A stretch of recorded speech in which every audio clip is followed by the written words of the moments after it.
Vocês lembram que no começo dos anos 2000, o português passou por uma reforma ortográfica. Isso é, uma reforma para que todos os países lusófonos, todos aqueles que falam português, passassem a escrever da mesma maneira. Isso quer dizer que a escrita pode até mudar, mas a língua é o que a gente fala. Quando a gente mudou o jeito de escrever português, o português não mudou. Por isso que eu sempre falo que quando a gente está aprendendo qualquer idioma, a gente precisa aprender o som e se concentrar no som.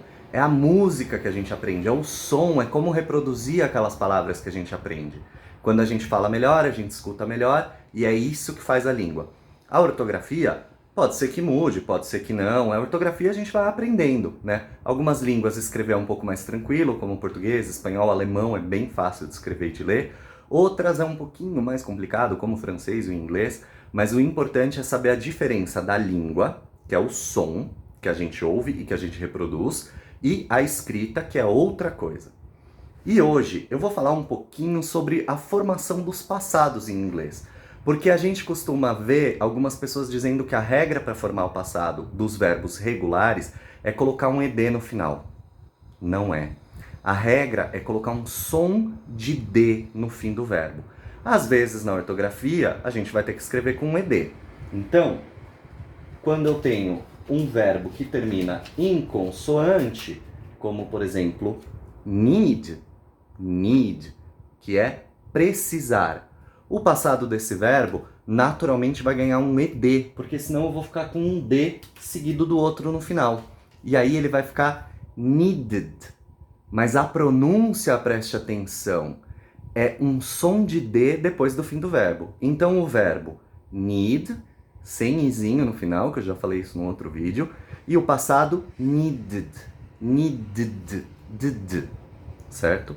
Quando a gente tem um verbo que já termina em vogal, como like, gostar, obviamente eu não preciso colocar um outro E, certo? E o passado do verbo like, porque ele não é like, ele é like, o like vira liked, certo?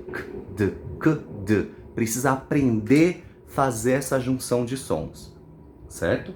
Quando eu tenho um verbo aqui como work, naturalmente na escrita eu vou colocar um ed, mas a regra é som de D no final. Então work, worked. E aí esse D parece um pouquinho o T, porque o D e o T são a mesma letra, uma com menos energia, D, e outra com mais energia, T. Por isso que algumas pessoas que têm algum problema de fala, às vezes confundem essas duas letras, né? Worked.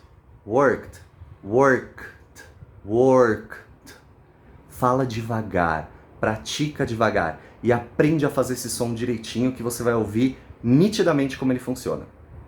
Até a próxima!